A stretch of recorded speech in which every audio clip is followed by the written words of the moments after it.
आचार्य चाणक्य रचित चाणक्य नीतिर अनुसरण जदि आपण आपणक जीवन में करेंगे तेरे जीवन में सफलता हासिल निश्चित करेंगे। एथिरे कौन से सन्देह नहीं।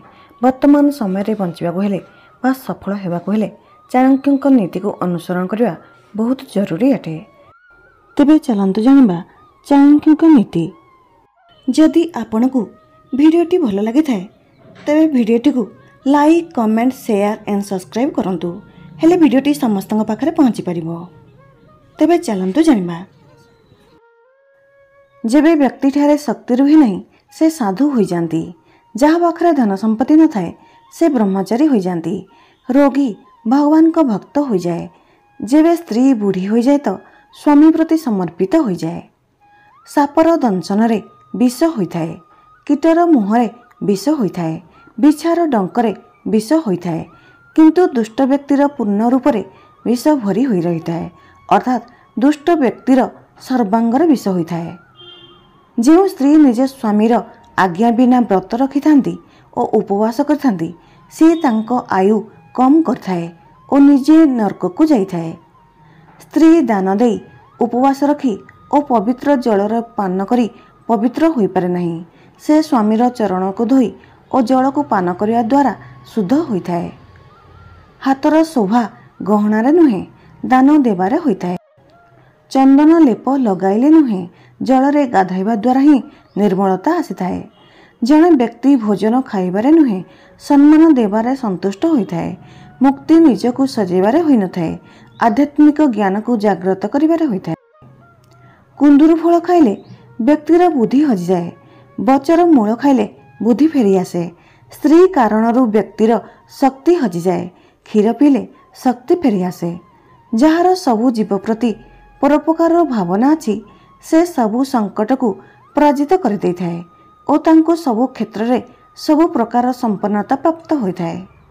से व्यक्ति इंद्रर राज्य को जाई कौन सुख भोगियो। जार स्त्री प्रेम भाव रखुथिबो और सदाचारी होइथिबो। जहा पाखरे संपत्ति अछि। जार पुत्र सदाचारी और भल गुण होइथिबो। जार निज पुत्र द्वारा नाती होइथिबो तांको घर ही स्वर्ग होइथाए। मनुष्य और निर्मस्तन प्राणी मध्यरे खाइबा शोइबा भय करिबा और गमन करिबा समान होइथाए।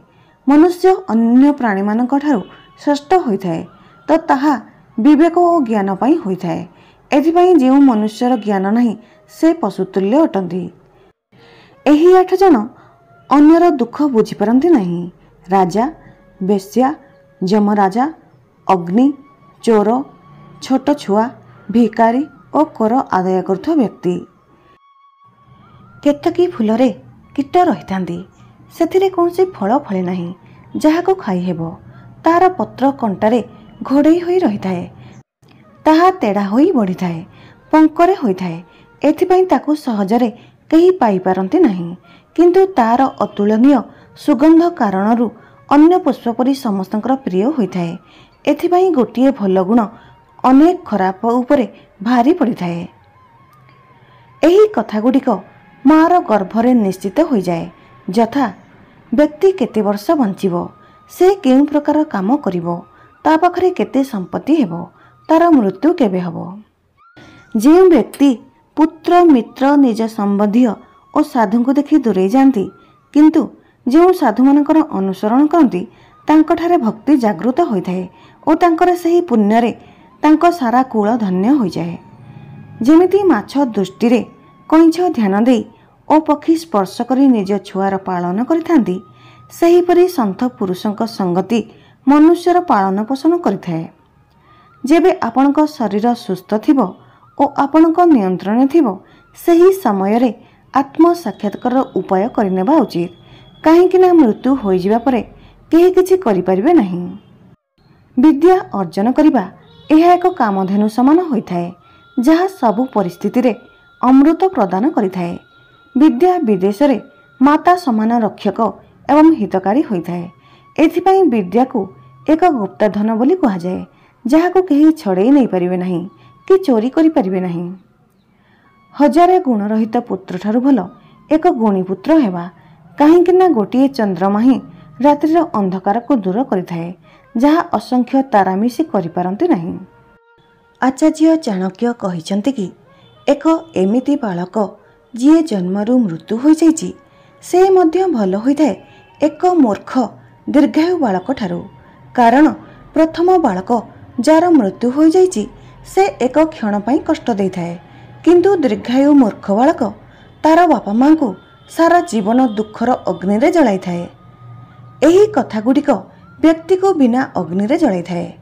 ପ୍ରଥମ, ଗୋଟିଏ ଛୋଟ ଗାଁରେ ରହିବା ଯେଉଁଠାରେ ସୁବିଧା ନାହିଁ। ଦ୍ୱିତୀୟ, ଏମିତି ଏକ ବ୍ୟକ୍ତିଠାରେ ଚାକିରି କରିବା ଯିଏ ନିଜ କୂଳରେ ଜନ୍ମ ହୋଇଛି। ତୃତୀୟ, ସ୍ୱାସ୍ଥ୍ୟ ହାନିକାରକ ଭୋଜନ କରିବା। ଚତୁର୍ଥ, ଯାହାର ସ୍ତ୍ରୀ ସବୁବେଳେ କ୍ରୋଧିତ ରହିଥାଏ। ପଞ୍ଚମ, ଯାହାର ମୂର୍ଖ ପୁତ୍ର ଅଛି। ସେହି ଗାଈ ଥାଇ ଲାଭ କ'ଣ ଯିଏ କ୍ଷୀର ଦେଇନଥାଏ କି ଛୁଆ ଜନ୍ମ କରିନଥାଏ। ସେହିପରି ସେହି ଛୁଆ ଜନ୍ମ ହୋଇ କ'ଣ ଲାଭ ଯିଏ ନା ବିଦ୍ୱାନ ଅଟେ ନା ଭଗବାନଙ୍କ ଭକ୍ତ ହୋଇଥାଏ। ଯେବେ ବ୍ୟକ୍ତି ଜୀବନର ଦୁଃଖ ସହ ଲଢ଼ିଥାଏ ସେତେବେଳେ ଏହିମାନେ ହିଁ ତାଙ୍କ ସାହାରା ହୋଇଥାନ୍ତି, ଯଥା ପୁତ୍ର ଓ ପୁତ୍ରୀ, ସ୍ତ୍ରୀ ଓ ଭଗବାନଙ୍କ ଭକ୍ତ। ଏହି କଥାଗୁଡ଼ିକ ଗୋଟିଏ ଥର ହିଁ ହେବା ଉଚିତ, ଯଥା ରାଜାଙ୍କ କହିବା, ବିଦ୍ୱାନ ବ୍ୟକ୍ତିଙ୍କ କହିବା ଓ ପୁତ୍ରୀର ବିବାହ। ଯେବେ ଆପଣ ତପ କରୁଛନ୍ତି ତ ଏକୁଟିଆ କରନ୍ତୁ, ଅଭ୍ୟାସ କରୁଛନ୍ତି ତ ଅନ୍ୟ ସହ କରନ୍ତୁ, ଗାୟନ କରୁଛନ୍ତି ତ 3 ଜଣଙ୍କ ସହ କରନ୍ତୁ, କୃଷି 4 ଜଣ ସହ କରନ୍ତୁ ଓ ଯୁଦ୍ଧ ଅନେକ ଲୋକଙ୍କ ସହ ମିଶି କରନ୍ତୁ। ସେ ଭଲ ସ୍ତ୍ରୀ ହୋଇଥାଏ ଯିଏ ସୂଚିପୂର୍ଣ୍ଣ ଅଟେ, ଅର୍ଥାତ୍ ଯିଏ ଶୁଦ୍ଧ ଅଟେ, ସ୍ୱାମୀଙ୍କୁ ପ୍ରସନ୍ନ କରୁଥିବ ଓ ସତ୍ୟବାଦୀ ହୋଇଥିବ। ଯେଉଁ ବ୍ୟକ୍ତିର ପୁତ୍ର ନଥାଏ ତାର ଘର ଉଜୁଡ଼ିଯାଏ, ଯାହାର କେହି ସମ୍ବନ୍ଧୀ ନଥାନ୍ତି ତାଙ୍କର ସବୁ ଦିଗ ଉଜୁଡ଼ିଯାଏ, ଆଉ ନିର୍ଦ୍ଧନ ବ୍ୟକ୍ତିଙ୍କର ସବୁକିଛି ଉଜୁଡ଼ିଯାଏ। ଯେଉଁ ଆଧ୍ୟାତ୍ମିକ ଶିକ୍ଷାର ଆଚରଣ କରାଯାଏ ନାହିଁ ତାହା ବିଷ ହୋଇଥାଏ। ଯାହାର ପେଟ ଖରାପ ଅଛି ତାଙ୍କ ପାଇଁ ଭୋଜନ ବିଷ ତୁଲ୍ୟ ହୋଇଥାଏ।